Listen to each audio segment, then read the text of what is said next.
Hello, Karen. Hello. Welcome to Imago Africa. Thank you. It's good to We see are you. so excited to see you. Great. But we're really excited to introduce you to our amazing community and to introduce you to us. Your amazingness. To join our amazingness. Yes, it's great to be here. And Karen, if you can just say something briefly. Yeah, so I'm in Atlanta, Georgia at the moment. So that's the southeastern bit of the US, where it's not at all cold or wintry. And I'm here, I suppose, mostly in my capacity as the facilitator for the central circle of the new Imago organization, IRW. And yeah, is there anything else? I'm certified as a facilitator. So I'm a facilitator, professional facilitator, as opposed to a therapist with Imago. And I did my training in 2016. So I guess that makes me about 3 years I've been involved, and looking forward to getting to know all of you better. I appreciate you inviting me here, and Johanri especially for getting me here. Thank you. Yeah, no, it's wonderful to have you. I'm just wondering if you can maybe just give a very brief background for the other people. We've spoken about it, but it's always nice to just get a fresh take on it, just put it in context, and then we'll go to the membership. Sure. Yeah, so, I'm newer probably than most of you to Imago, so I don't have personal experience of the sort of deep background, but I suspect you all know Imago's been around in one form or another for 30 years or so. And in that time, there have been a few iterations of the organization of Imago that, formed, and then something didn't work, so they shifted to something else, and then that seemed like there was a better way, so they shifted to something else. My sense from talking to people is that each of those iterations has been an improvement from the previous and solved some of the problems. And I officially completed my certification in the same week, maybe the same day, that they sent out the email from IRI saying we're in financial trouble. So I arrived just as that crisis was appearing and getting public. And what happened from that point, as I understand it, and I of course wasn't super involved at that moment, but that essentially the leadership got together and said, okay, there's something not working about what we've been doing. They had made a couple of attempts at hiring business consultant type folks that were not successful, and I don't know that the details of why that was not successful is so important. But they formed a task force that included folks from the board, from the faculty, some members at large, to just get together and say, okay, what do we do? And they called themselves the Collaborative Task Force. And really what they came to is a recognition that the hierarchical board structure that is the usual nonprofit structure, certainly in the US and I think in many places in the world, is a fundamentally different thing than how Imago folks relate to each other. So all of us as members of Imago are about being in relationship and being in connection, co-creation, non-hierarchical relationships. Even the therapist relationship is not that sort of expert handing down type of relationship. And yet we had this hierarchical board that had a president and a board that made decisions and handed them down to the organization. And essentially what the Collaborative Task Force came to was a realization that that disconnect, that having one set of values and a different opposing structure for our organization was problematic. And that if we wanted to move forward sort of in a way that was integrated with who we are and represented who we are, we needed to look at a more lateral structure for organization. And that might be the first moment that I began to have an influence on all of this, because when I heard about that, I had done enough work with communities that use lateral structures that I had heard about sociocracy. And I said, you might want to look at sociocracy. And that's really all I did at that point. And the Collaborative Task Force did look at it and researched it and visited some examples of it.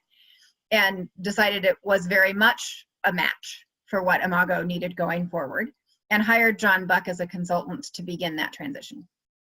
And then fairly soon after that, what was then called the CCC and is now called the ICCC, the Imago Central Collaborative Circle, was formed. And the first order of business was to get some staff set up, meaning not paid staff, but to get roles, is the word we'd use in sociocracy, to get leadership of that circle elected. So fairly early on, they elected first Haley to be the circle administrator. And that means she calls meetings, sets agendas, keeps us all organized, makes sure that the communications that we need with each other go where they need to go. And then the next month they elected me as the circle facilitator, which means that I run the meetings, I organize the meetings in the sense of, okay, from a process perspective, this is the sort of conversation that we need to have to get this thing done, and do a good bit of leadership. And I think I certainly wasn't aware, and I'm pretty sure Haley wasn't aware of how much leadership was going to be involved in this whole transition. So it has turned out to be a good bit more than just facilitating those monthly meetings, because there's just been a lot of pieces to put together and figure out. And so what Haley and I got really clear we needed to do next, both of us being pretty new, she trained the same time I did, we weren't together, she was in different training, but we were about the same time. And what we realized is, as newcomers to the organization, the good news is we didn't have history or baggage or relationship mess with others in the organization. And we weren't tied to anything about what the organization had been from a structure perspective. We were both very, very tied to philosophy, to values, to the sense of connection with the people in the organization. But in terms of the structures and budgets and bylaws and things of that nature, we were not attached to them. And we also didn't yet know a whole lot of the people that make up the worldwide community of Imago. So we went on a bit of a listening tour, invited people to communologue with us, went and visited various teams, and certainly did not get to everyone, but did a whole lot of listening as broadly as we knew how to, what is needed. And we took that to the task groups that formed as much as we participated in them. Haley did a lot more of that than I did, I will say. And for a period, we had formed a membership task circle, we had a finance task circle, we had a mission circle. There were some groups that were trying to get some work done. And they did. And long about Thanksgiving of last year, so that's November in the US, everybody took a week or two off. And then Haley and I got back together and said, okay, regroup, where are we? And our conclusion really was that we were, a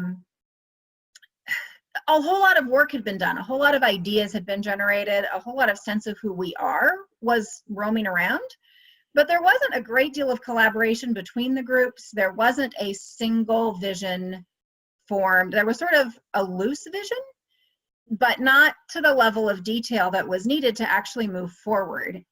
And we didn't see a lot of movement in that direction. Essentially what we saw was that the people who'd been doing the most work were starting to get tired. We're getting sort of less engaged.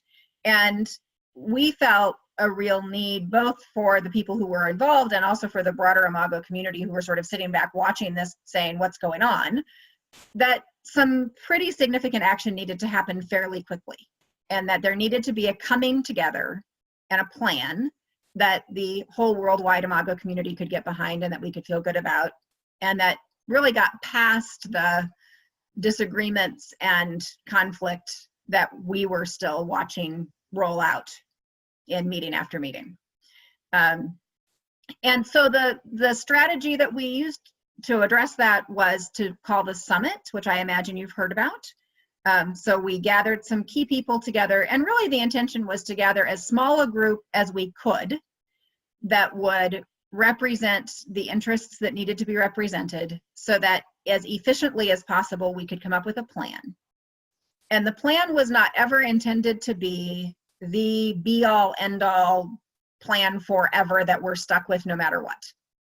It was always intended to be something that is, in the words of sociocracy, good enough for now and safe enough to try. Something that everybody in the community could get behind enough to let us move forward, with the understanding that as we move forward, that plan will shift and details will come into place, and there's plenty of work left to do, that there was an overall concept of this is how we're moving forward and this is where we're going. So that's what the summit set out to do, and I think it did it. Some people would have liked it to be more detailed what came out than was. You know, it was the laying out of a plan. It was not the enacting of a whole, it didn't get it all done. But I do think that it was successful in bringing together enough difference of opinions and voices to really form a plan that works. And part of why I think that worked is that we were real intentional to do an awful lot of Imago work in that weekend. We were together for 4 days, and we spent the first half of that time mostly getting connected and visioning the kinds of stuff you do with your couples.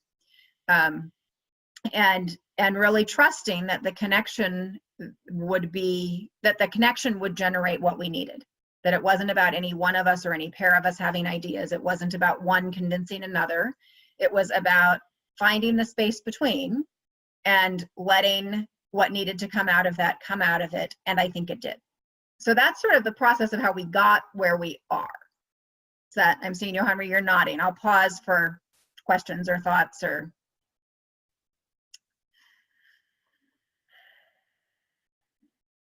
Anything? Anybody wants to ask or say something before we go on to the membership stuff? Yeah, so Karen, are you going to explain the sociocracy as well? I can. Okay. I can. Thank you.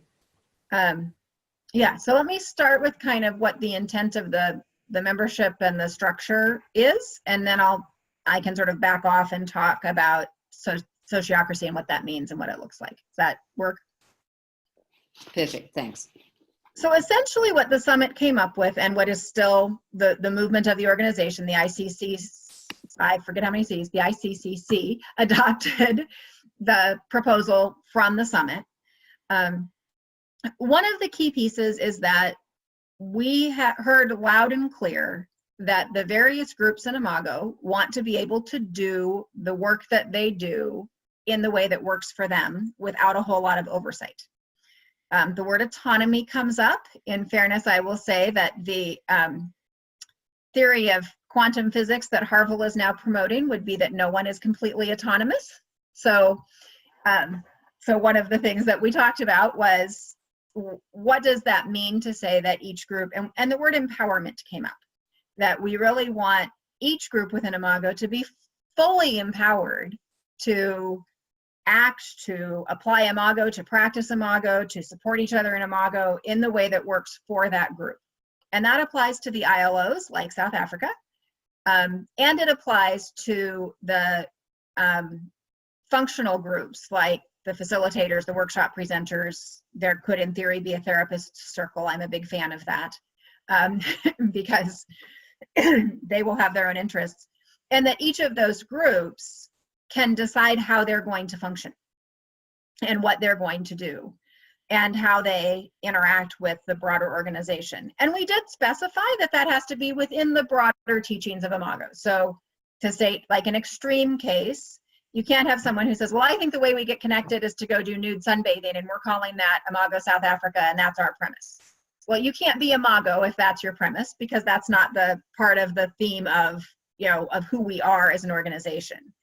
But within the understanding that we are dialogical, that we believe in connection, all the things that you all know, within that frame, the idea is that there is a great deal of empowerment to do with Imago, to do together as an Imago organization, whatever it is that works for you.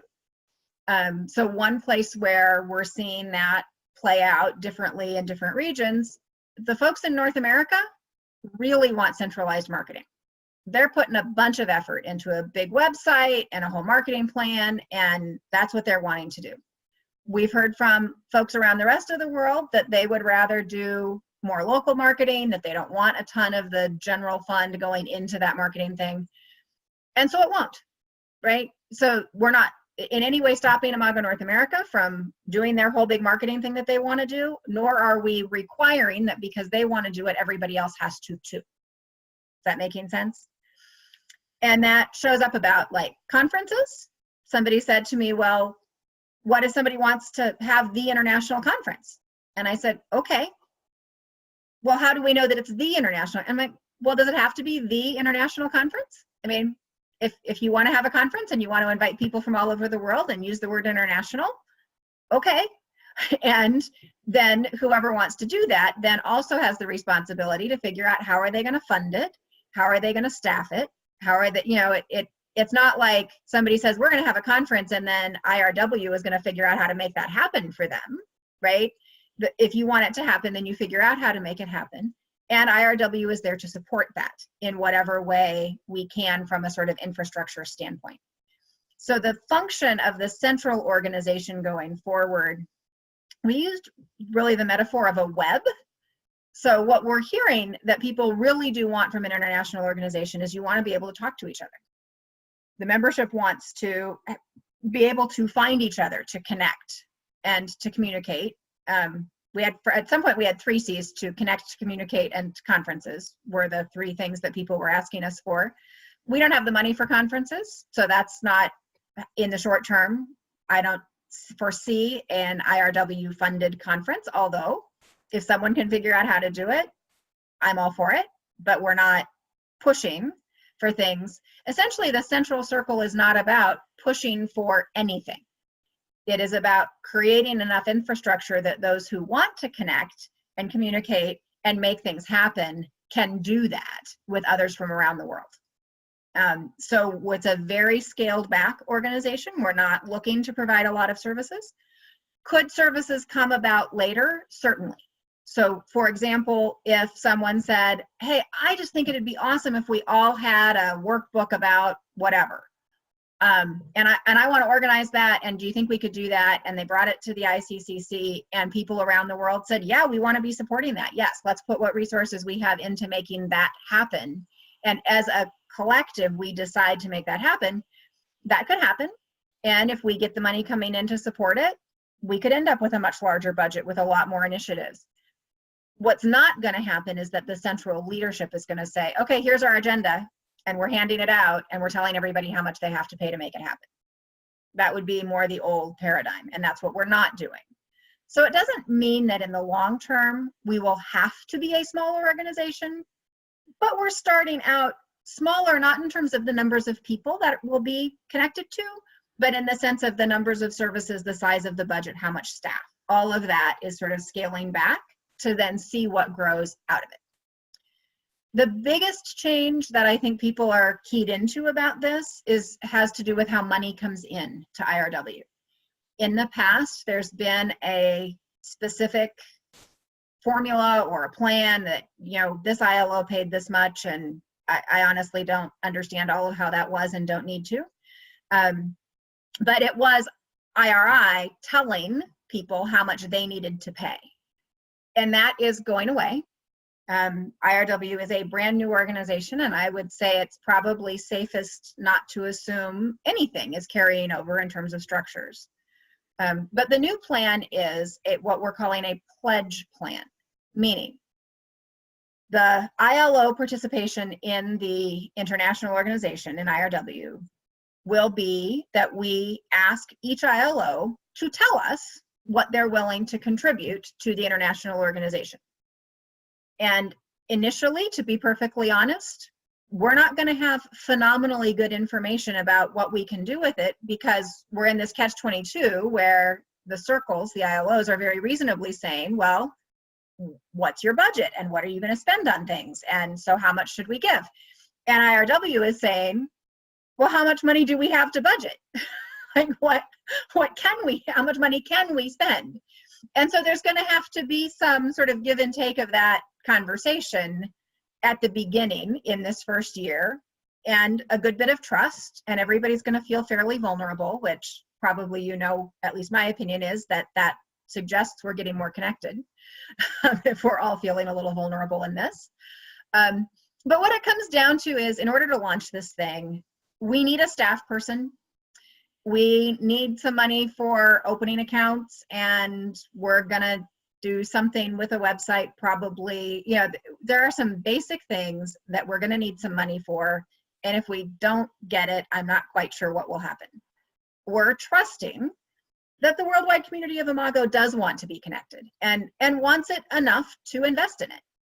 So essentially, we as the membership team will be saying to each of the ILOs, what are you willing to give to IRW at this point to get us set off in a good direction? And that presumably with a little bit of staff and some volunteer help and people participating, by a year from now or less, we'll be able to say, okay, here's the budget that we're working with, and this is what seems like we're wanting to do, and you know, now we need 10% more than what we got last year, or look, we have an overage from what people gave. They were so generous and we're able to do things, or whatever, but a report where we can have better numbers. For now, any money that comes in is helpful because we will get a small transfer of what's left of assets in IRI, but small is the word.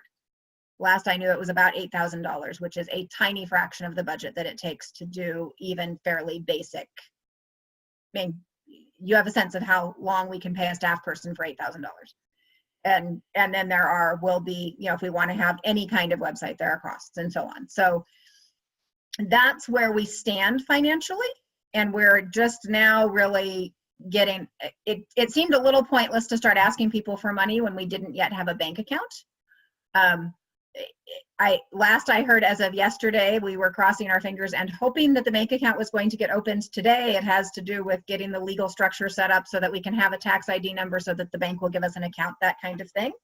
But I would say within a week or two, we expect that we will have a bank account and be able to share information about where you can send funds.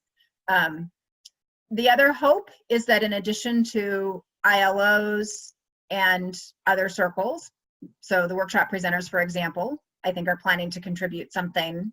I'm not sure. Anyway, we got to figure that out. But in addition to circles contributing, we also assume that within a circle, there might be some people who say, you know what, I want to support the international organization more than others in my circle. Maybe I have a higher income, or maybe I just really believe in it, or for whatever reason, I would like to give an additional contribution. Or maybe someone doesn't live in an ILO area, and so they're not contributing by way of their ILO, they're their own person. That we'll have a setup where people can, certainly can always make it a one-time donation, but also where people can subscribe. So, you know, $10 comes off of your credit card into our account every month. So it's a, you know, it's a small but consistent amount that, of course, is very helpful when you're running an organization. If you have this sort of monthly income that's consistent from month to month, that also is really useful. So we're expecting those to be the two primary streams of income. And you will have heard in that neither of them is anybody being told what to do or how much to pay. And the way this works is that we have to get really transparent about, this is what's going on and this is what we need and this is what has to happen for us to continue to function. And then believe that as a community, we want to belong to each other. And we want, you know, and we're fairly clever, intelligent, educated people. We understand that it takes money to have communication structures. And so the idea is that with that transparency and trusting in that belonging, that the resources will be contributed, and that it is a relational thing. It's not about transaction. So it is not about, if you pay this, then you get that. If you pay this, you get the IP. If you pay this, you get to call yourself a member. If you pay this, you get these services. It's not that relationship. It is a relational paradigm where we say, I contribute because I belong to this group and I believe in what this group is doing. And I value it, and so I invest in it. And that's the model. Can I maybe ask something? Please, Yes. Karen. Thanks. Just with, I know that you're saying that everybody wants to buy in, and I think people involved in the Imago community, for example, on board level or on the ILO level, they are people who give their time and their resources and their money, and it's normally that's part of it. So how do we convince people that have traditionally been members and then stop being members for the sake of, you know what, I'm not getting enough out of it, I'm not getting referrals, I'm not getting referrals via the website. How are we going to get them involved and get them to buy into this model? It's a good question, and it's probably one of the most common ones. Given the past. And it's a two-part answer. The first part is, in some cases, we won't. There are people who are using the Imago tools, who have done the training, who have gotten certified, who aren't interested in being in relationship with the broader Imago world. And I don't know that we can make them be. And I don't know that we want to make them be. I mean, for me, one of the things that I've been thinking, there's been that question of how do we make sure that everybody signs up? How do we make sure that everybody engages? And, you know, I'd rather be a smaller organization of people who are really engaged because they want to be. And I think that will be incredibly attractive to others. And for those who aren't, who don't want to engage, then they don't. And I don't want to be in the business of manipulating or coercing or forcing people who don't actually want to be part of the belonging to show up and be part of belonging. I mean, I just don't think it works that way. And so the other part of the answer is that I think folks who are drawn to Imago are naturally selected. I mean, I think there's a sort of self-selection thing that happens. If people are really doing Imago, they're going to be connected kind of people. And whether that connection happens largely at a local ILO level, and that's where they want to put most of their resources, that's okay. Or if they're people who really value the international nature of Imago and what Imago can bring, and the value that we can get by talking across oceans and going to conferences, those folks are going to be in it too.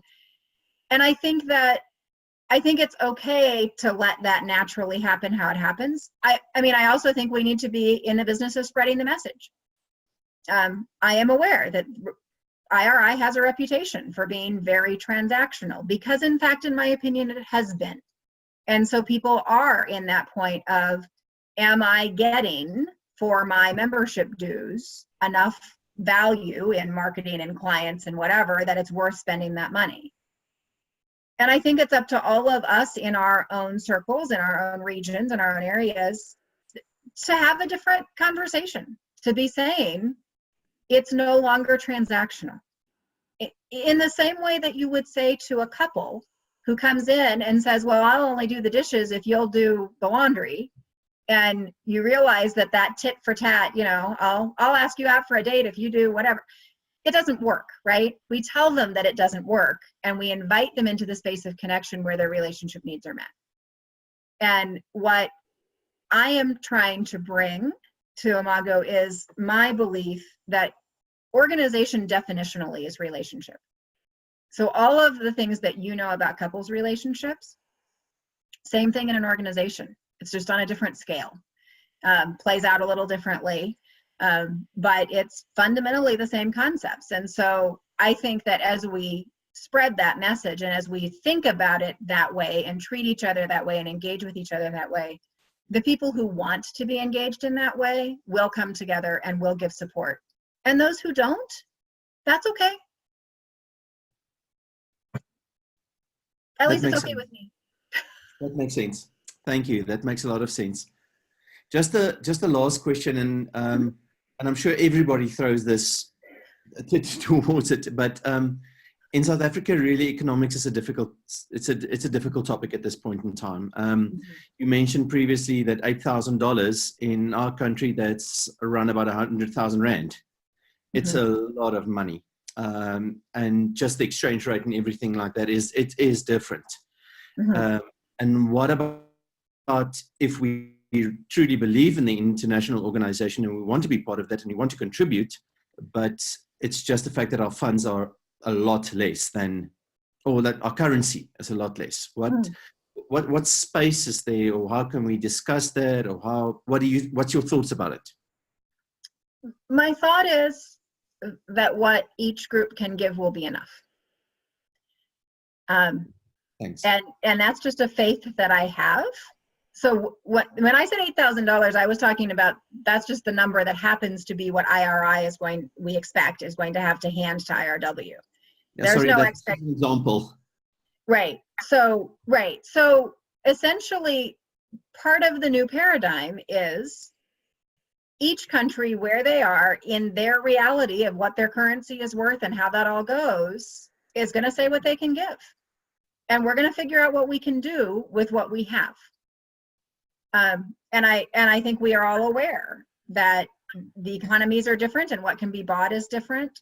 One idea that was floating around at the summit was to hire our staff in possibly South Africa rather than in the US, so that we're not taking relatively less valuable rand and trying to pay relatively more expensive staff.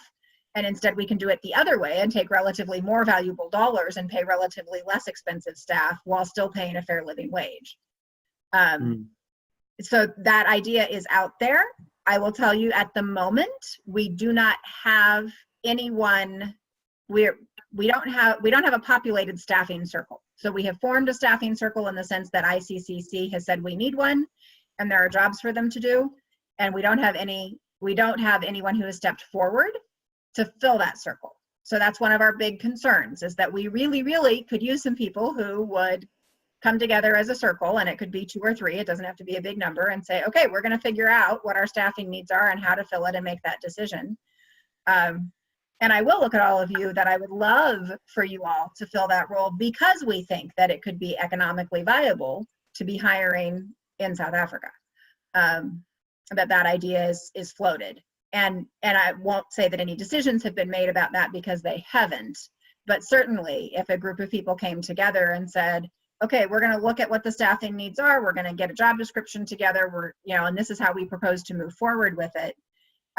The space to be empowered to do that work exists. And what we're lacking is literally the volunteers to step in and come in and do that research and make those decisions. The actual hiring would get done by the stewards, but the empowerment to that circle has already been done in terms of a governance point. And it's not a case where, one of the things that sociocracy, so this sort of blends into our next topic, one of the pieces of sociocracy is that it is about delegating, so that if you're part of a circle that's doing the work, you're actually authorized to do the work. And so you don't go off in a circle and spend hours and hours and hours working through trying to come up with this great idea for how to get this thing done, and then take it back to a board or a central circle or somebody else and have them say, oh no, we think those are terrible ideas, we're not doing that. In general, in sociocracy, if we ask a group to do something, we give them the authority to do it.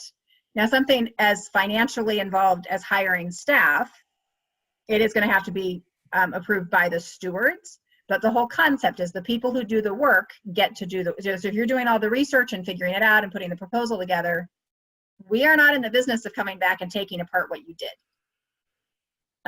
We really want to be moving forward. So the membership circle, for example, has been tasked with getting this message out, with reaching out to the ILOs.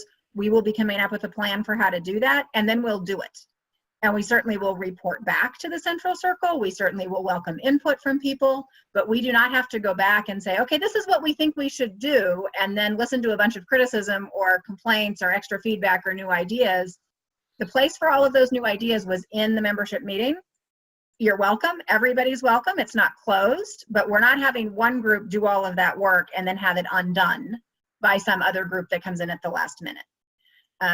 So that is true of all the circles, and the staffing circle is empowered in that way, even though we don't have bodies to be in that circle. If that makes sense. Thank you a lot. I really appreciate it. Thank you. You're welcome. Anybody else? Yes, Karen, I've got a question. How does IRW anticipate receiving or getting money from trainers or income? From the trainers, meaning what we used to call the faculty? That's correct, yes.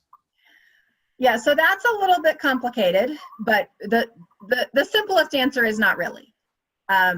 There is a piece of it. So the faculty are forming an institute, and they are perhaps the circle most loudly wanting autonomy.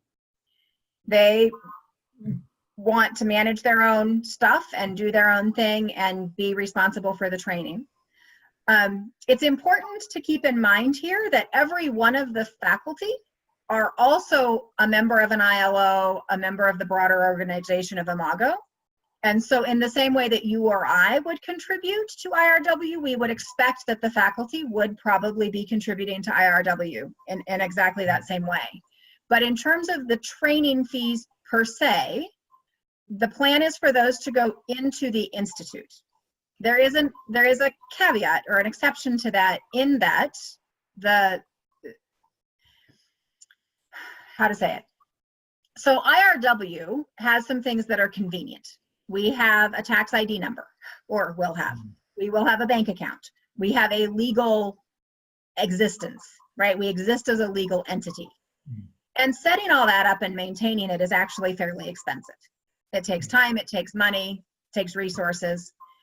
And so the Institute was faced with a decision about whether they wanted to set up their own of all that stuff, or whether they wanted to function within within what's already being set up with all the legal structure of IRW.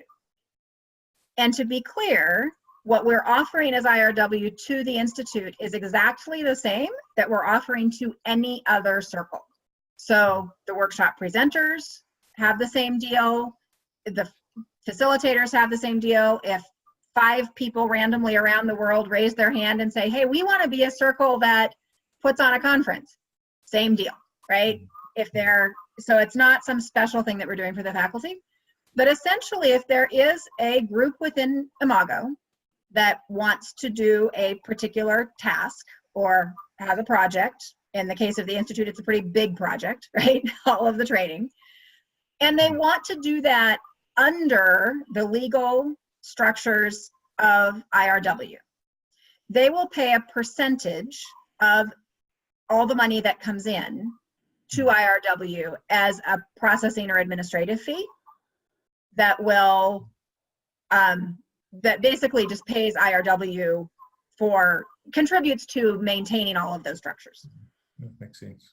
So the way that we're expecting this to work, the Institute is setting up their own structure, their own stuff.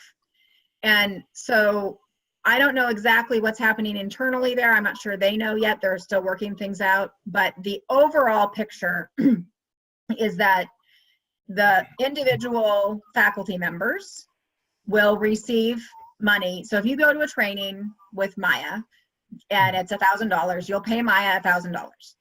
And then Maya will pay to the Institute. I think it's 10% of that. Don't quote me on it, but there will be an agreement within the Institute among the faculty members of an amount that's going to go to the Institute. So of that, so say it's 10%, you pay Maya $1,000. Maya's going to pay $100 to the Institute. So that's the amount going into the Institute bank account that is legally owned by IRW. Of that, 10% will go to IRW to contribute to the administrative costs of maintaining that account. So whereas in the past, when IRI was providing quite a lot of service to the faculty members, they were maintaining a website, they were managing their registration for them, they were doing logs, they were doing all the certifications. That was a very different relationship. And that in the past, if you paid $1,000 for a training course, 200 of it stayed with IRI. Well, now IRW is not providing any services to the Institute. They are managing their own registrations. They are their own thing. And so there isn't that same exchange and in either direction. But of that $1,000 under the new system, $10 would end up in IRW. So it's not a lot. But also we're not doing, we're really just maintaining the structures, putting an ID on a bank account, probably paying an auditor. And the agreement is that those numbers can shift once we have real data, right? So if we get to the end of the year and we're like, okay, 10% doesn't begin to cover what it really costs us to run this thing, then we renegotiate that. Or maybe it's way too much. And so but 10% is about what a university charges to have a grant pass through. So that's kind of where we came to that number. But that idea that the circle is compensating for services, but not being billed just because, hey, you've got money, so we'll take some. That makes sense. Excellent, thanks. Good question. Anyone else? No more questions, no more comments. Okay. Great. So should I talk a little about sociocracy then? Oh, I see it. Sorry, Michelle? I see Michelle's got her hand up. So thank you, Karen. As Johanri said, just your clarity and the explanation just makes a lot of sense. And yeah, I get very excited hearing about this. And what I particularly like is the open-handedness that I hear. So rather than a controlling fist of you have to and you should and that's your obligation, that it's rather you want to give because you want to give, because you see that that's going to be a benefit, not only pretty much for the world. It's not just about you being able to benefit from the skills that you've obtained. So I really love that it's the people, so we're moving away from the scarcity model into the model of abundance. And I really hear that in terms of what you're saying, that your faith and trust that, we really believe that the money's going to come in, more so because people really believe in it and want it rather than a have to and a should. So I really love that part. Thank you for making that very clear. Yeah, and if I can just add on to that, in terms of the ILO, I think one of our biggest concerns has been policing people. How do we police people to be members, and when they are members, how do we get them to pay? It's just so freeing to know that that's not part of an ILO's responsibility. We don't have to police anybody. Yeah. People are free to participate at the level of comfort or capacity. Yeah, and I think the words that you're attaching, Michelle, are exactly, another set of words for the same thing. And yes, that's very much how I feel about it, and the sense of the summit. We sort of left with this like light, weightless feeling of like there is a way to bring together who we know that we are, who we feel that we are in our hearts, who we've always, that everybody's at a conference and hugging each other and loving each other. That can be reflected in an organizational structure. And that's, I think, what's new. I don't think we've done that before. So yeah. So shall I do a little sociocracy primer? One little piece before you do that, if you don't mind. I think it's an ongoing concern globally, is the whole idea of the IP and intellectual property. Could you maybe just, I know it's a massive subject, but maybe say a little bit about that? I can. The thing I need to say most clearly about that is that we don't know. The IP agreement has not changed, and we don't have a firm commitment about what will change about it. I will tell you, at the summit, we spent hours listening and mirroring with Harville, going through what is the IP agreement, why is it the way that it is, how did it get structured, and what are the intents of the IP, and what is actually the IP, like what legally can you protect and what can you legally not protect. And sitting in that room with people who have been faculty members and board members for decades and hearing them say, I never knew that, gives you an idea of how complex and how challenging this topic is. So what I will say about it, the first thing I want to say is there's a lot of concern about the level of ownership that Helen and Harville have maintained relative to the IP. And a lot of people don't feel great about that. And I have been one of them. I'm not thrilled with how that is. And I don't think it's particularly good for the organization. With that, I want to say really clearly that having spent that time with Helen and Harville, I 100% believe that the intent is to share this with the community for the therapists and facilitators that are using it to be able to use it, to be supported by it, and for the IP agreement to be protective of all the certified Imago professionals in the world. That is what they want. They want to pass it on. They want to hand it off. And they want the IP itself to be protected. They want the world to continue in such a way that while we all go and get certified and can say we're certified and can say we're Imago therapists or Imago facilitators, that there can't be other people that go on and use that word without the same training, without meaning the same thing, that essentially take that language and devalue it. So this is the protection that Helen and Harville, I believe, are adamant about maintaining and having maintained in perpetuity. They are aware that at their age, they will not continue to own it for too many more decades. At some point, they will no longer be. And they are very interested in figuring out what to do with it to keep those protections that they have guarded zealously on our behalf all of these years. So that is their intention. I am 100% convinced about that. I have a little different opinion about the impact.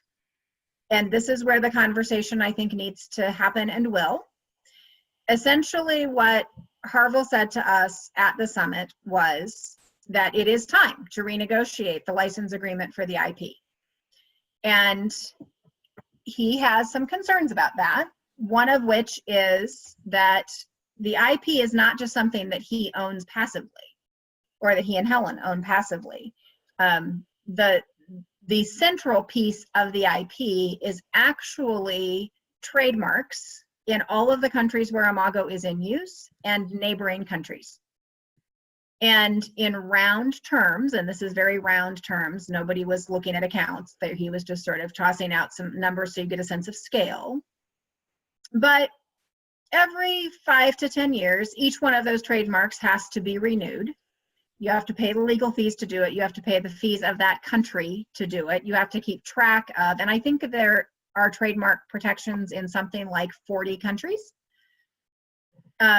So it's somewhere on the order of $10,000 a year on average just to maintain those legal protections. And what that does is it means that it's not legal for someone else to say that, for someone else to use as their trademark Imago, Getting the Love You Want.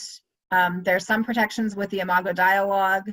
The books are, of course, copyrighted, and those copyrights will remain with Harville and Helen. That's not up for discussion. But it's mostly the protection of the use of those particular words that are those trademarked terms. And so one of Harville's concerns is that at the moment, IRW is not a particularly financially stable organization. And so to say, here, I'm going to hand you all the IP there's no guarantee or even great likelihood at the moment that IRW is going to be in a position to pay the money and to be organized enough and have staff and track those things and make sure, because once they expire, it's much more expensive to re-establish them than it is to maintain them. So just one piece for Harville is that if he's going to hand that to someone, he needs to be really sure that that someone is capable of maintaining the value of those trademarks. And at the moment, IRW does not, IRI certainly did not have the ability to do that and wasn't stable, and IRW has no track record yet, nor any money in the bank. So this is a concern. The single biggest concern, I think, around IP that I heard, and the one that bothers me the most, is the piece about new work that gets created based on the Imago methods, and that Harville and Helen have retained ownership of that. So if I write some new thing based on Imago, my contract to have a certificate says that that belongs to Harville and Helen, or it might be H&H Industries or something, but belongs with the IP. And the reason they did that is because their attorney advised them that if that new material were to belong, for example, to IRI as a nonprofit, and IRI were then to dissolve, that there would be no way for IRI to give it back to Harville and Helen. It would have to, when a nonprofit in the US dissolves, its assets, including things like IP, can only be passed to another nonprofit. And so they had a concern that if IRI were to fail, that rather than all of that created material based on their work being handed back to them, which it could not be, I mean, even if IRI wanted to, they couldn't give it back to Harville and Helen, that instead it would get passed off to some nonprofit that didn't have any connection to either the founders or the faculty or anyone in Imago necessarily, and that could just get used however and changed, and who knows what happens to it. So again, it's the security, the long-term security of the IP as an asset that is what I keep hearing is very important to Harville and Helen. I don't know how that is going to mesh with the needs of the community. That what I'm hearing the community wants is to be able to create stuff and own what we've created, to be able to use it without having to go back and get more permission again, to be confident that we can continue to do what we were trained to do and certified to do. And I don't know how those two sort of conflicting legal pieces are going to come together. But the plan is that there is an IP team meeting. We're actually meeting with a person who has been managing the legal side of things for Harville and Helen. So she's kind of representing them. And there will be a meeting with Maureen McAvoy, who's a member of the board. And I believe some faculty will be involved. I am planning to sit in on those meetings. And essentially what's supposed to happen is that the IRW people are supposed to come up with a proposal, essentially to say to Harville and Helen, this is what we want.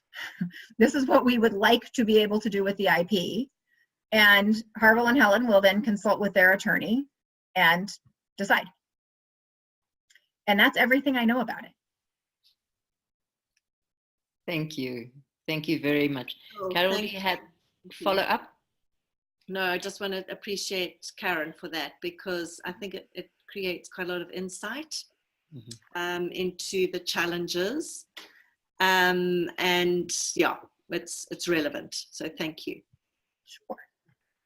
So yes, that's, Right. And I will say that is a piece that's not going to be very sociocratic. Because when you have a person or two who own something and have an ownership interest in it, in the end, they get to decide. And there's not a lot the organization can do about it.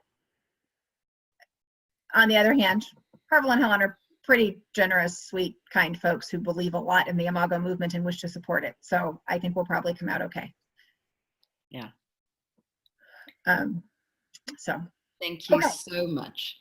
Sociocracy? Yes. I quickly just want to find out from you how you are with time. I am fine. I've got time if you all do. Yeah. Thank you very much. Those of you who need to go, I'll understand that. Absolutely. Those of you who can hang in there, as you can hear, Karen is very clear and very visionary. I didn't know that you actually introduced sociocracy to Imago, so well done. I am so impressed. One little email. I was very not involved at that point, but they were looking around for something like sociocracy and thinking of creating it, and I went, yeah. I don't think you have to create it. Yeah, what I didn't say in my introduction is that I've been working for a while with co-housing communities who have been long consensus-based organizations, and lately sociocracy has been kind of the new governance that many are using. So that's how I got familiar with it. So sociocracy. literally governance by the people. So the intention is for everyone to have a voice, and also for those voices to show up in ways, mostly in smaller groups, so that you can actually hear each other. Giving everyone a voice in a room of 100 people is not so very useful, actually, because who can hear 100 people? And so the model is to set up a circle structure. And the Imago organization, so IRW, has a central circle. That is the ICCC, Imago Central Collaborative Circle. And that circle is made up of representatives of all the other circles. So each ILO can send a representative, the faculty sends a representative, or the institute. The facilitators send a representative. Safe Conversation sends a representative at this point. So sort of all the arms and branches of Imago send representatives to that circle. And then they take back the information from the central sort of coordinating circle to their individual circles and say, okay, this is what's going on in the bigger organization, and where are we with that, and so on. And then, so Imago South Africa might have a marketing circle, might have a facilitator circle, might have, so each circle is set up with what we call aims and domains. So this is, the aims are what you're trying to do. This is what this is why you exist, is to do these things as a circle. And your domains are the authority that you are given with which to do that work. So a domain can be a budget. A domain can be decision-making authority. So for example, if there were a marketing circle, that marketing circle would likely have an aim around, you know, spreading the word about Imago, making sure that people in the broader community know about Imago and can access services or something like that, whatever that would be. And then the domain would be that they can use this budget, they have X amount of budget to spend, and they can host events and place ads and do things on Facebook or whatever, you know, whatever those things are, but you would delineate, this is what they are authorized to do. And those circles would get input from everyone, meaning if there's somebody's like, hey, I've got an idea about marketing, they could maybe come to the marketing circle, or they could send an email to somebody. So there's a lot of input, and it's the marketing circle that's going to make that decision about whatever.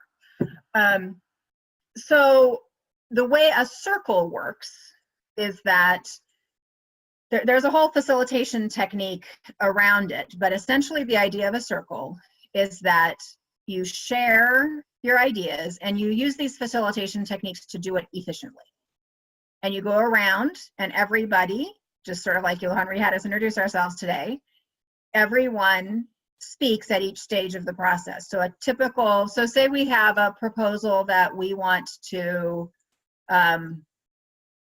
pay somebody $5,000 to develop a new workshop that we can all teach, we'll say.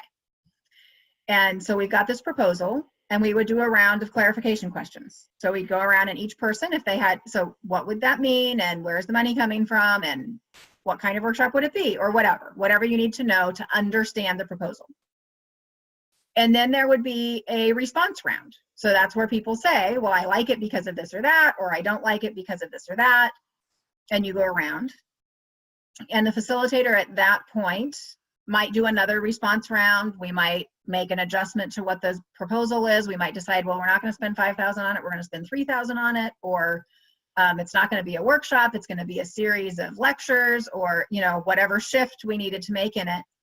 And then we would do what's called a consent round. And this is the thing that's pretty unique about sociocracy, is that having had that, we know, first we know we understand what we're talking about. We've heard everyone's sort of responses about it. And then we go around and we ask each person, do they consent to this proposal?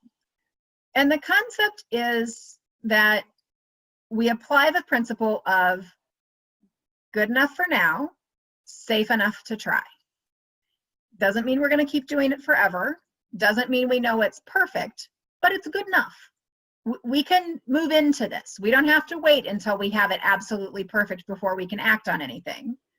But there's nothing about it that strikes me as dangerous to the community. I think we're okay. We can try this. That's what consent conveys. And there's a lot of understanding that it's not about whether I like the policy or the proposal or not.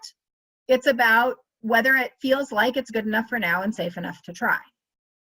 And so I may think it's, you know, a terrible idea, but it's not going to hurt the community. Other people are going to spend time working on it. I'm not being asked to do anything for it. It's good enough for now, right? So that's what a consent means. So in a consent round, each person consents or objects.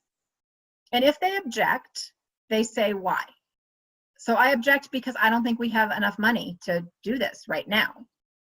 And so then maybe we reduce the budget to, you know, okay, so we don't have 3,000. If we'd made it 2,000 was the budget, could you consent to that? Okay, I could consent to 2,000. Or, you know, maybe it needs to be a shorter program, or maybe we need to review this policy in 3 months instead of 6 months. But we make those adjustments and we work through the objections until everyone is comfortable consenting. And what this does is it means that we believe in sociocracy that a whole lot of the time, one person in the room sees a problem that's a real problem that matters for the whole group, and it doesn't get said because you're in a majority vote. And if they're the only one thinking it, they don't speak it. And it doesn't get on the table, it doesn't get considered. What a consent round does, where you welcome objections and you celebrate objections. Oh, good, you spoke your objection. This policy is about to get better, or this proposal is about to get better because you are speaking your objection. Then we hear those objections and we end up with better proposals. We end up with better decisions because all of those objections get included. The other piece is that you have 100% buy-in. I mean, some people may be like all for it, but nobody's sitting there mumbling under their breath going, this is the stupidest thing we've ever done. I don't want it. You don't have that energy in the room. You have everybody is consenting. Everybody's okay with it. And you get way more buy-in, you get more participation because we're all on board moving forward with this proposal, whatever that may be. And those proposals can be tiny. So you can have a subcircle that is maybe just the advertising subcircle of the marketing subcircle of the Imago South Africa circle, which is a subcircle of the Imago Africa circle, which is a subcircle of the ICCC. Yes? Or you can have the ICCC making a decision about adopting the whole financial structure that I just described to you coming out of the summit. That also happened in a sociocratic round by consent. So it's the whole range. They all follow roughly the same procedure. If I'm your facilitator, there's going to be a good bit of Imago built in. As soon as tensions rise at all, suddenly we're all mirroring each other. How'd that happen? And even at the beginning of a meeting, I include a whole lot of mirroring. That's my particular brand of bringing Imago and sociocracy together. I think they are very compatible, and I think the two together are way more powerful than either alone. Sociocracy gives you the structure and an efficiency and an efficacy that organizationally you need. Imago keeps the connections there. And if you don't have the connection, all the structure in the world will not prevent power plays. And so that's that balance. And for whatever it's worth, I'm also actively bringing Imago into the sociocracy world. I presented on some Imago things at the sociocracy conference last week. So there is a merging happening I'm very excited about. But that's the overall concept, is it's these circles. And the thing that people miss in terms of, so you do have circles making decisions on behalf of other people. Like that does have to happen because we can't have 2,000 people of Imago around the world coming together to make one huge decision, right? But those circles are representative. So if the ICCC is making a decision, so for example, at some point, I imagine the ICCC will make a decision to spend some significant amount of money on a new communication structure or a conference or something. And some of the money that we're spending will have come from Imago South Africa because you will have contributed, right? And so the question is, well, how do we know that our voice is represented? And the answer is because your representative is there consenting. And if your representative says, this is not okay with folks in South Africa, that's not going to work for us. They're going to have to say why. We're going to have to work through it. And the expectation is that they will be able to state their objections and work through adapting that proposal until it can be workable. And then they'll come back to Imago South Africa and present that, knowing that we're both representative of each individual circle, each individual person, and also functioning as a whole worldwide organization. And so we find those energies together to move forward. But at the end of the day, if in fact Imago South Africa is not willing to have money out of the budget spent for this new project, it won't happen, because there's someone from Imago South Africa in that circle that can object. And as long as they're objecting, we don't have a decision to do that. And each of the circles functions that way. What I should say about the IRW situation that's a little bit interesting is that we really like the idea that all of the circles will function that way. But in keeping with the new thing of the central IRW does not tell the ILOs what they have to do, we in fact will not require the ILOs to be sociocratic. We would like it. We think it would be a really good idea. We hope that they will. And if they choose to do a majority vote election and send us a representative and that's who's sitting in the ICCC circle, okay. That's how that will go. I'm also hoping that we manage to get a sort of geographic circle that meets separately from the ICCC. And that's because we have so many ILOs that the ICCC meeting is currently still not very manageable. It's too many people. So I'm looking for, we'll be working toward structure to get those meetings smaller and more nimble in a way that does still represent the whole world community. And that may be another level of circles or something like that. So that is the overall structure. I'll pause for questions about that. And then I think, Johanri, you wanted me to talk specifically about how sociocracy does elections. Yes, please. Okay. So any questions about what I said so far? I've got one. And maybe you're going to discuss it now with the elections or something like that. You did speak about how sociocracy works with policies and proposals. For example, okay, I propose it's $4,000. Okay, you propose it's $2,000, and we work around it. So what happens, exactly the question in elections when it's with a person? Savantika, wish she was here this evening. She's one of our most valuable members. She asked at our face-to-face meeting, okay, so let's say, for example, we work with this model in a meeting in an election process, and you go with, okay, I vote for John and I vote for Susan, or I propose John, I propose Susan, why do you object? Aren't we going to inflict a little bit of hurt or damage when we go, you know what, why object? For John is this, or why object towards Susan is this? Mm-hmm. That for me was a very valuable question. It's a very valuable question. And so, yeah, so let me sort of talk through that process. So the first piece that's really essential, and it's easy to miss, is that before you would elect someone, you would set criteria, meaning we would say, okay, so we've got a role, we are electing somebody to be the facilitator of our circle. Before we talk about any names, the first thing we're going to say is, what are the qualities, what is the criteria that we would want to choose to choose a facilitator? So maybe we think a facilitator needs to be well respected by everyone in the group.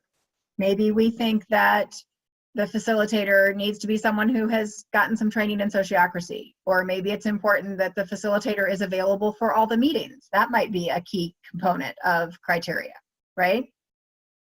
And so the first thing you do is set the criteria and consent to the criteria. which means that if there are going to be objections, they're not going to be based on I don't like them or they hurt my feelings last week, right? They're not going to be personal in that way. That doesn't mean people don't feel them personally, but having criteria and saying we're going to make this decision based on this criteria and that's what we're going to talk about helps a lot. So that's the first thing, and the criteria is consented by everyone. So you do a consent round for the criteria, and you adjust it until everyone is content that that criteria is useful. That's what we're going to base it on. And then you do a nomination round, and the nomination round is done if it's a little trickier on Zoom. I'm going to describe it in person, and then we can talk about adapting it if we need to. But if you're in person, the way you do nominations is that everyone has a little slip of paper, and on their paper they write their name and the name of the person that they would nominate for that role. And those all get handed in to the facilitator. The reason for doing it that way is so that each person is in their own creative space around thinking. So that, because if you go in order, if you just go in order and ask people, well, someone says it should be Johanri, and then the next person says Johanri, and then the next person says Johanri. Well, then the next person really thought Carol would be great, but she isn't going to say that now because we're just going to go with what everybody else has said. So by having each person do it individually at the same time, you get all the names in the mix, right? Okay, so then the facilitator reads those out. And so, Carol, you nominated Johanri. What are your reasons for that? And Carol's going to say, I nominated Johanri because she's always been at every meeting, so I know she's going to be reliable, and I think that's really important. And she studied sociocracy, and that's another really important piece to me. Okay, so Michelle, you nominated Carol. Why did you nominate Carol? What are your reasons? And those reasons are given. And you do a whole round that way. And then you do a change round. So now that you've heard everybody's reasons, you go around again and say, okay, so you nominated so-and-so.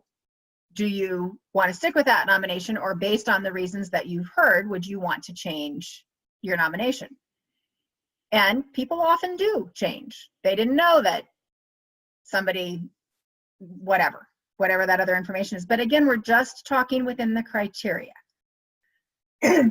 which can include is largely respected by the group. So having done that change round, most of the time it begins to be clear where the group is landing.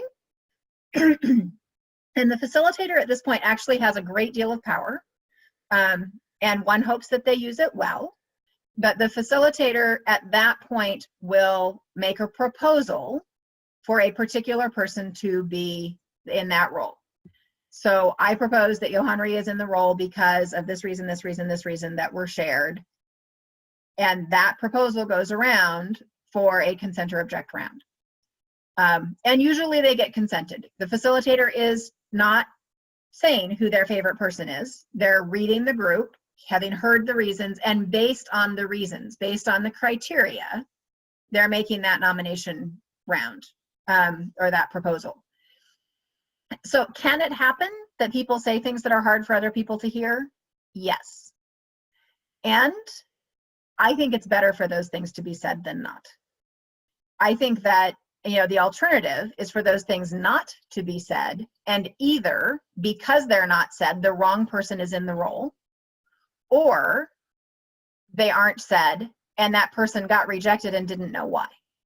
Got no feedback, and what they know is that they got rejected, and they may not talk about it and it may not blow up in the room, but I think we all know it's still there. So it's not a free-for-all to go blacklisting somebody. It's not a free-for-all to throw darts at them, because it's within the criteria, so it's responsible.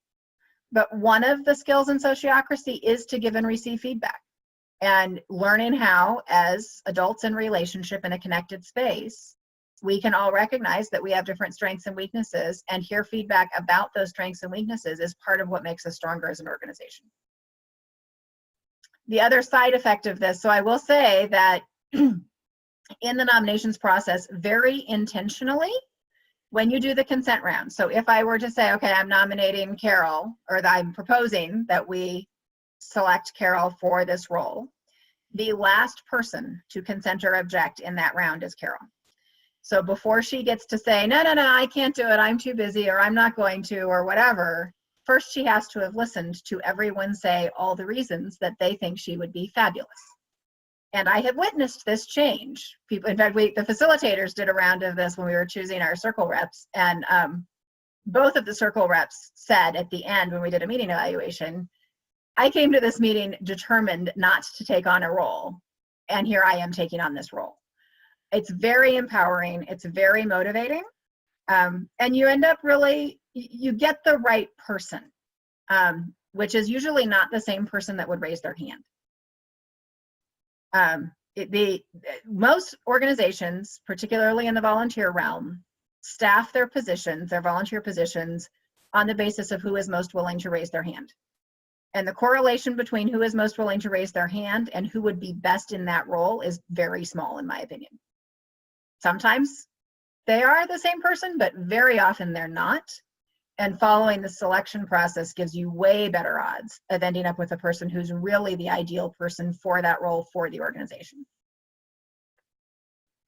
Peter, does that answer your question? Perfect. Thanks, Karen. I really appreciate it. Thanks. Sure. It really clarified it. Great. Yeah, I mean, I'm giving you the really tiny bit of sociocracy. I very much recommend that you all find ways to get more learning. It is not something that you simply adopted and it magically happens. What would, Go ahead. we have our AGM in a month's time. What would you suggest would be the path going forward? How can we implement this? Can we do that only at the AGM? What, I mean, it's, what's just your thoughts? Yeah, so you can implement a little bit slowly. You know, adding rounds to an otherwise traditional structure is a step in the right direction. The most sort of user-friendly resource I know is a book called Many Voices, One Song.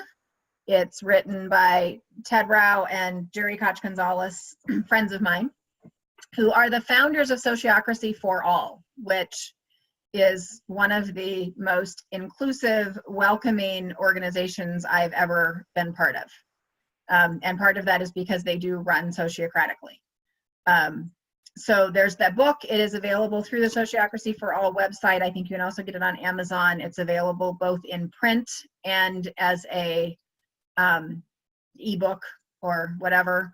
The Sociocracy for All website has lots and lots of resources. And you might consider getting some ongoing support from a Sociocracy consultant. I'm available for that. That means it's something I do for communities, and I charge something for it if I'm going to do a lot of it. I don't mind an occasional phone call, but as I imagine you all don't give therapy away for free very often, I try to occasionally make some money at the thing that I'm trying to earn a living at. Indeed. So that's, and I'm in conversations with one other circle about potentially hiring me on that basis. And I would love to work with you, so I'd be easy to contract with, I think. But a lot of what I do when I work with communities on that kind of basis is meeting with the facilitators or leadership in advance of meetings to really talk through, okay, so what does this meeting look like sociocratically? If we're doing an election, let's talk through what those steps will be. Where, you know, do you have criteria already selected? Are we starting new? You know, that kind of thing. How much time should we expect to spend? Which rounds need to be done? How do we frame this question for this policy? Are we at a decision point or are we at an information gathering? What's the structure of your circles? Who has which authority, and what do we do with that? That kind of thing. And if it's an online meeting and and you need a facilitator support, I can attend a meeting and help with that too. And there are other sociocracy experts that can also be hired. So it's not me or nobody. I'm the only one that I'm aware of that is both sociocracy trained and Imago trained. And I do think there is something about that that's useful. Absolutely. But okay, thank you. This wasn't That's really supposed to be a helpful. commercial for you to hire me. Karen, if I could come in there. Uh-huh. I have been riveted throughout this time of the meeting. So that would be, what, gosh, at least over an hour and a half. And the phrase that comes to mind for me is that you have made, there's simplicity in the profundity. So you have taken what is profound and really simplified that in a very accessible way. And I really, really appreciate that. I also really appreciate your energy, my word, that, yeah, you've been in the game since 2016. And yeah, your passion really seems to be growing rather than burning out. And I really appreciate that. And I appreciate, yeah, just again, the clarity, the simplicity, the accessibility that you make this information known. And I want to know when you're coming to South Africa. Oh, it wouldn't be hard to tempt me. So, Karen, before I end, just from you. Oh, I'm just so delighted to be with you all.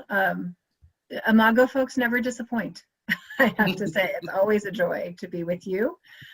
I just want to appreciate all of you for being here and hanging on. It was a long time and I talked a lot, and I appreciate you being with us, and your energy and enthusiasm is very uplifting to me as well. And also to say that each or all of you are very welcome to get engaged and involved more in other circles of the organization. And if you're at all curious about that, or just sort of want to feel out what that might look like, feel free to reach out to me. I'm happy to have that conversation.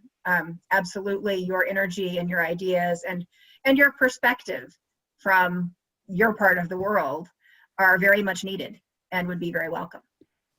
So thank you all. It's been lovely. Thank you, Karen. And I ditto every single appreciation of you. And I want to just really thank you for your openness as well, to just be here and be engaged with us and all of those kind of things. And we would love you to help us with our election. So we'll maybe have a conversation about that and see if that is something that you could do, which would be really lovely. And I've got 2 words, and it is three: in awe and inspired. Thank you.